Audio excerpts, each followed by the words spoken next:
What's up, everyone? Welcome to Among the Fence, my YouTube channel where I do music reviews. My name is Aaron. Today we're going to be checking out the new album, Not Without My Ghost, by the band The Amity Affliction. This is their 8th studio album in the 20 years that the band has been around. They quickly became a lot of people's favorite band, but their sound has changed so much over the years. They lost a lot of original fans in that time, but I would say that they gained a lot more fans with their best album, at least to me, their best album, their 5th album from 2014, Let the Ocean Take Me.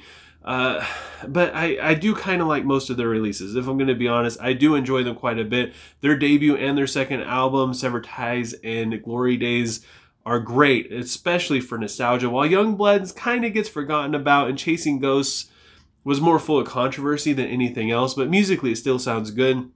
This Could Be Heartbreak and Misery have their bangers, but they also have their cringy moments at the same time. The only album I really didn't like was Everyone Loves You Once You Leave Them. I was just really bored with the dramatics of it. I couldn't really get into it. It just didn't really, I don't know, it almost felt like more B-side than anything else. Sure, it had some good songs on it, but as a whole album, I wasn't feeling it. I felt like the band was declining. They weren't going in a good direction anymore.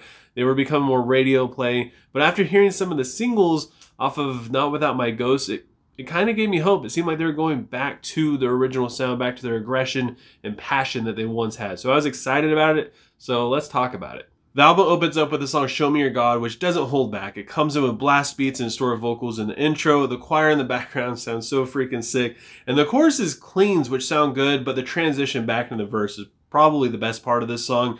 And the lyrics have really good metaphors referring to the use of guns and suicide, and you could basically replace the word God in the song with gun, and that's basically what they're getting at. The way the song, It's Hell Down Here, it keeps the aggression going with an atmospheric synth hanging out in the background. It sounds really good. It's a little hard to hear. It might just be kind of a little guitar thing going on, but it sounds like a synth. The chorus, I gotta admit, is a little cheesy. The hook is all right, but the instrumentation is what does it for me. That's the winning part in the whole freaking song and the chorus. The vocals and the breakdown are so powerful, and the main melody just links this whole song together. It's like a thread that just goes through the entire song, and I feel like it helps it just give it the mood that they were going for. Otherwise, I feel like this song, it's a single, so it kind of had a little bit too much radio play, but that melody really helps it out. Fade Away sounds like it's right out of 2014 for this band. The mellow drum beat and the growl vocals sound absolutely amazing. The chorus is good, especially with the distorted and clean vocal duet thing going on. The lyrics are vulnerable, and the melody during the breakdown is absolutely brilliant. Then we have Death and The Setting Sun, which has a build up to a very powerful verse. The drums are, they're probably the best part in this entire song, as are the vocals. The vocals sound great as well. They definitely hold it together. And it took a while for the chorus to grow on me. Just, I don't know, the vocal delivery was, it was just different. It was different from what I've heard so far on this album, especially hitting about halfway through. It was a change. It works, but I gotta admit, it's a little awkward at first. The breakdown is pretty sick, mostly because of, again, the vocals from Andrew Newfield. I believe that's how you say his last name, from Comeback Kid. He does an absolutely amazing job.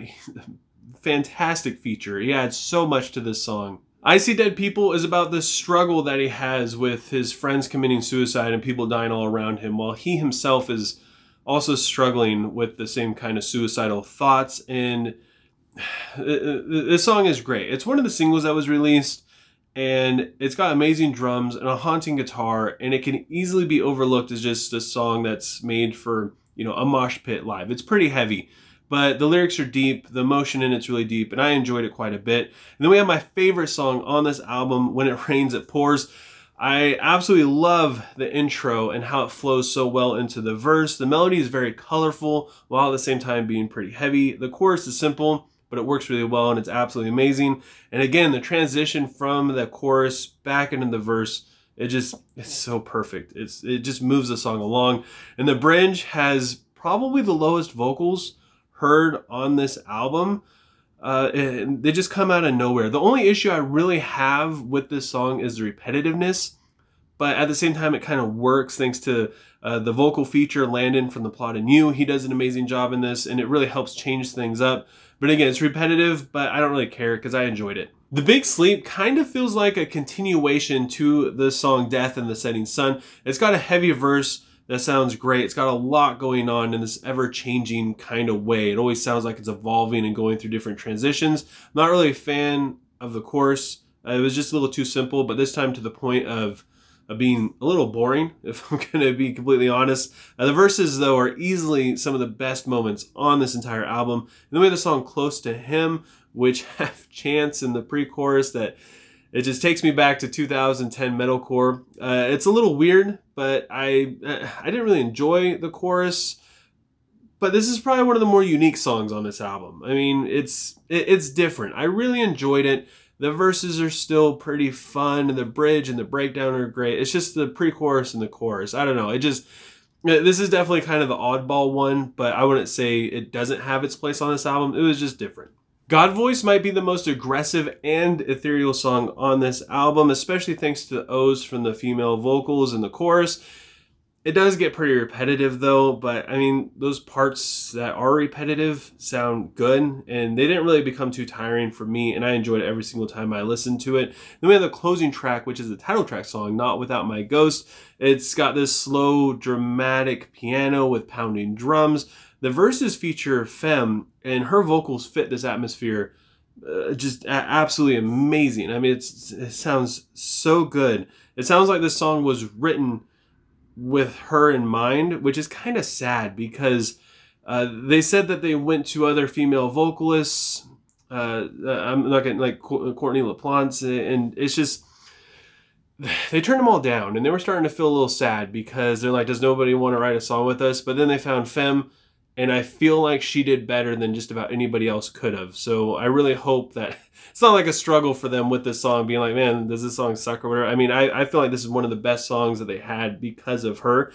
The chorus is very isolating with distorted vocals, and the contrast between the two different vocal styles is great. It builds up into a pounding climax, and it's just a really nice way to finish this album because the whole thing is intense. They don't really let you breathe a whole lot through this whole thing in terms of, you know, the Amity Affliction. And this kind of lets you breathe a little bit. It feels like you had to fight your way, and now you're finally making it to the end, and it works amazingly. I honestly wasn't expecting this, to say the least. I didn't really dislike their last couple albums, but like I said before, it seemed like they were on a downward spiral, and it didn't seem like it was going to get any better or let up anytime soon. But this is such a good album. I would say that this is their best work, right next to Let the Ocean Take Me. It doesn't beat it. It's definitely like second best. But I mean, this is it. I mean, if they continue down this path, they're doing a great job. The only thing really missing from this album for me personally as a guitar player is a really cool guitar riff. But again, the guitar melody sounded really great in it. The mix lets you hear everything you need to hear. For sure, the mix wasn't overproduced. The vocals didn't sound, you know, drowned out by just this wall of noise coming at you. You still got to hear everything. The main star of the show on this are the drums. I mean, they carried everything. When there was moments that weren't really that great, the drums made it work. Just about every time. The blast beats were fantastic. I really enjoy them, specifically with this style of music that they do. And it managed to put a smile on my face. And I found myself actually enjoying a full album from the Amity Affliction, something I didn't think was ever going to happen again. So with all that said, I got to give Not Without My Ghost by the Amity Affliction a 7.5 out of 10. I don't know what you guys think. Leave a comment below letting me know what you thought of Not Without My Ghost. Let me know what you rate it, what your favorite song is, and let me know if you think it's one of their best pieces of work like I do. And if you enjoyed this video, don't forget to give it a like. If you want to help support me and my channel, please consider subscribing and ringing the bell icon, that way you don't miss out on any of my future videos. And by giving this video a like, you're also telling YouTube, hey, I do want to continue to see this guy's stuff, even if you do subscribe and ring the bell icon. Unless if you like a couple of my videos or comment, YouTube's going to think that you really don't want to. So yeah, doing that helps me out a lot. I appreciate you guys so much, more than you could ever imagine. Thank you so much for taking time out of your day to listen to me sit here and talk about music. And I hope you have a good rest of your day or night, whenever you happen to be watching this. And I will talk to you guys next time.